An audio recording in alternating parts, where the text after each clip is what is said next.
Hola, buenas tardes. Soy Fernando Pacheco Bailón y en esta cápsula del entorno sociopolítico de México estaremos trabajando pues de manera periférica los puntos como la revocación del mandato, la reforma energética, el tema de los migrantes, el crecimiento y desarrollo económico bajo la política económica de la economía de bienestar, una política neokeynesiana que el actual mandatario implementa.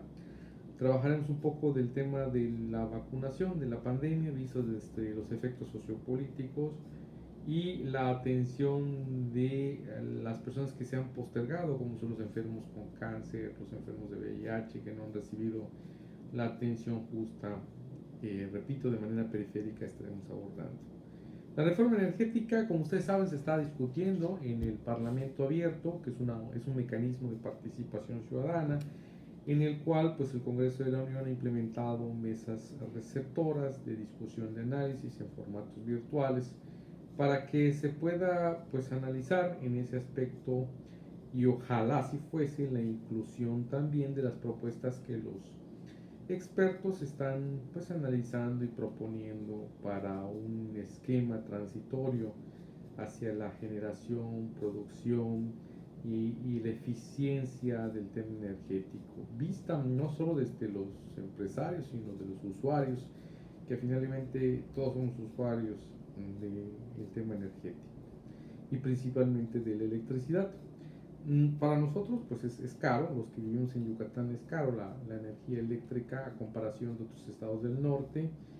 Cuesta mucho traer la energía a Yucatán, tenemos polos contrarios, tenemos climas evidentemente similares al norte del país. Nuestro clima es más caluroso, es más húmedo, a diferencia de los climas secos en temporadas de calor alto, pero al final de cuentas consumimos más y creo que también además de consumir más, pues es más caro el consumo de la energía eléctrica, y esto obedece a que debe de haber un ajuste principalmente para las zonas donde pues se requiere más, ¿no?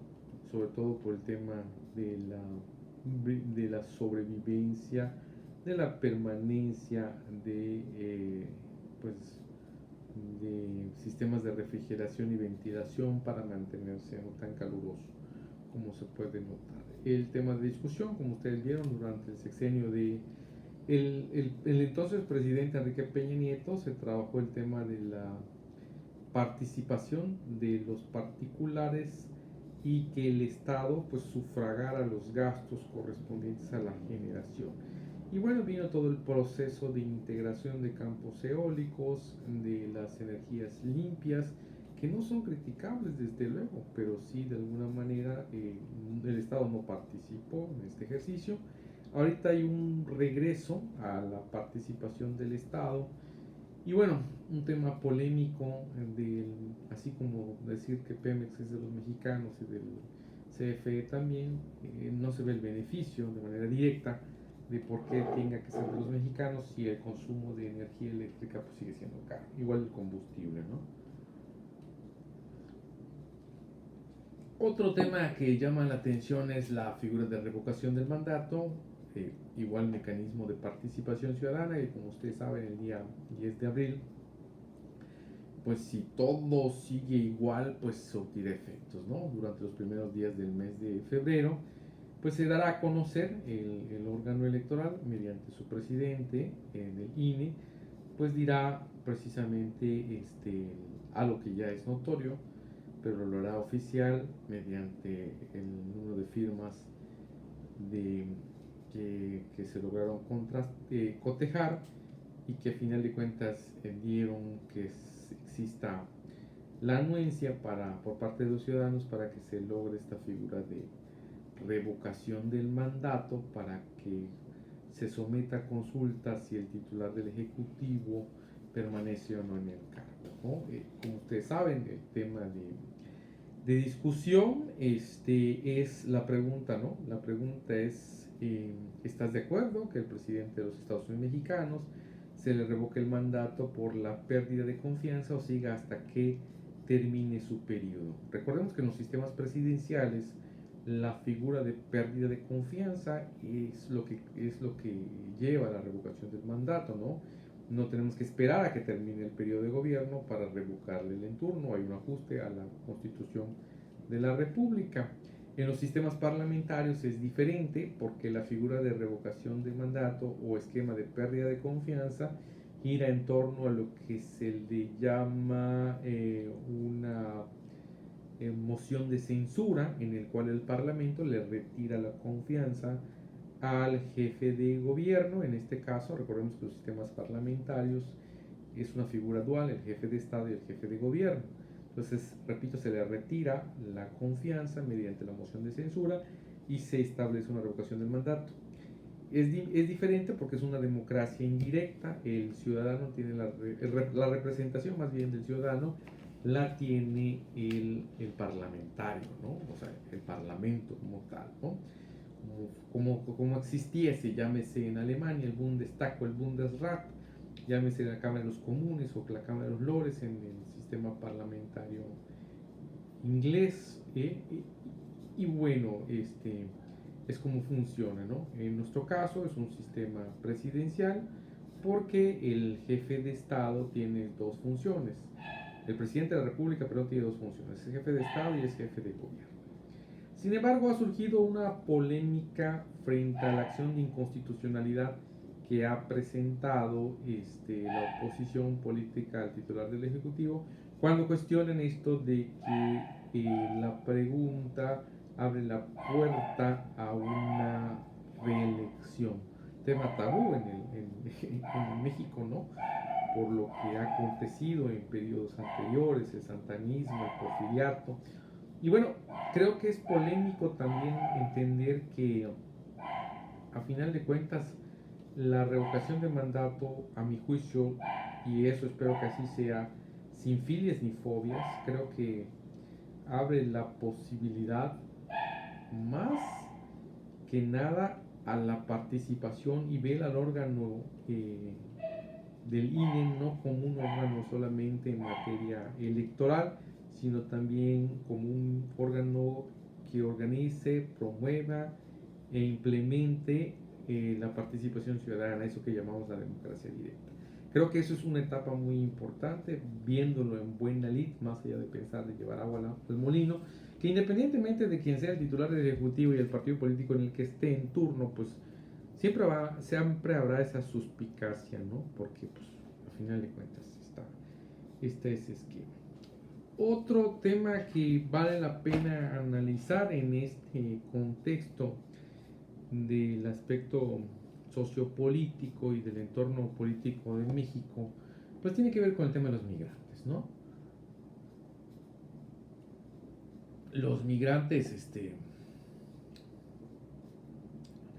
pues siguen saliendo de su lugar de origen porque no logran satisfacer sus necesidades de consumo inicial, eso que más lo llamó las necesidades primarias.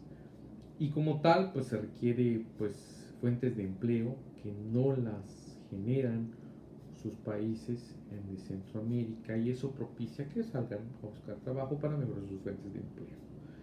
Y ante esta situación vale la pena pues analizar y pues someter a la picota pública hacia dónde va el tema de migración.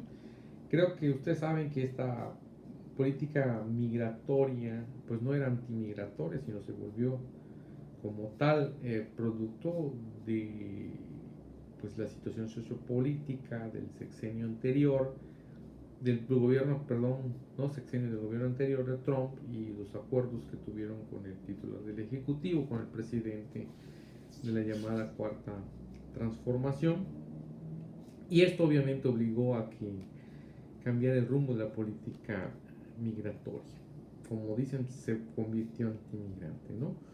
Como un esquema de contrapeso, de retención para cuidar la frontera norte, y pues un sistema de repatriación. El problema de fondo no es el traslado de las personas, sino el problema de fondo es satisfacer las necesidades primarias de los centroamericanos.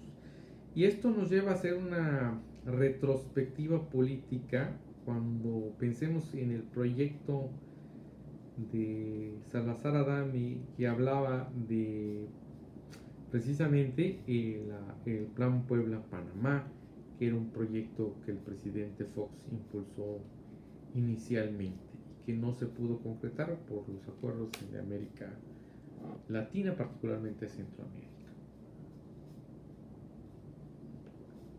¿De qué estamos hablando? Estamos hablando de un tema que quedó interrumpido, de ese gran corredor industrial, más maquilador que industrial, en la zona de Puebla hacia Panamá, todo Centroamérica, para que pues, se convirtiera en un proyecto que fuera pues, un modelo de generación de riqueza a través de fuentes de empleo, bueno, riqueza sui generis, ¿no? Al menos necesidades básicas satisfechas, pero sí como fuentes de empleo, como medida de contención frente a la migración. No se pudo concretar, tampoco se pudo concretar la llamada enchilada completa, que era precisamente dotar de calidad migratoria y de, en el máximo esplendor, ciudadanía a aquellas personas que ya tenían muchísimos años viviendo en los Estados Unidos, principalmente compatriotas mexicanos. El tema de la pandemia pues ha transformado la política y pues ha dado un contrapeso a las expectativas que tenían los que promovieron la cuarta transformación, así como a los detractores de la cuarta transformación.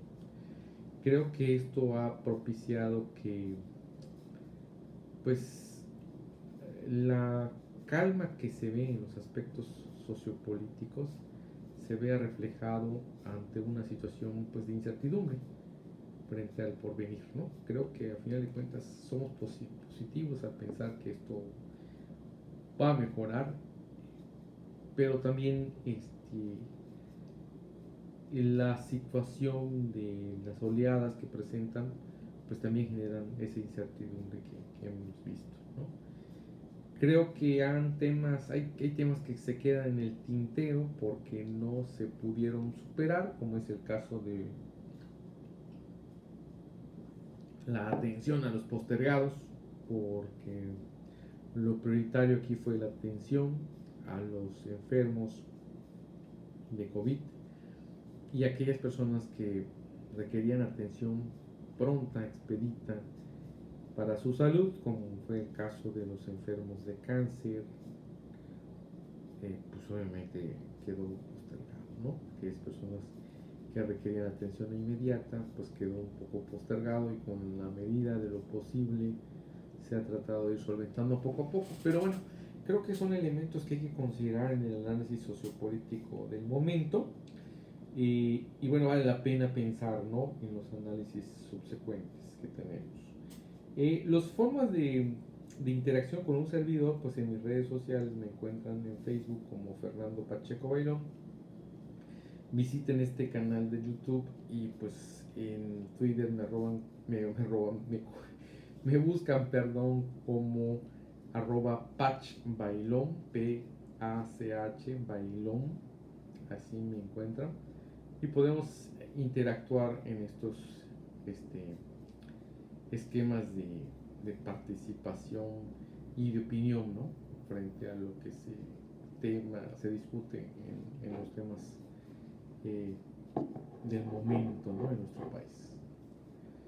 Me despido, soy Fernando Pacheco Bailón y que pasen buenas tardes.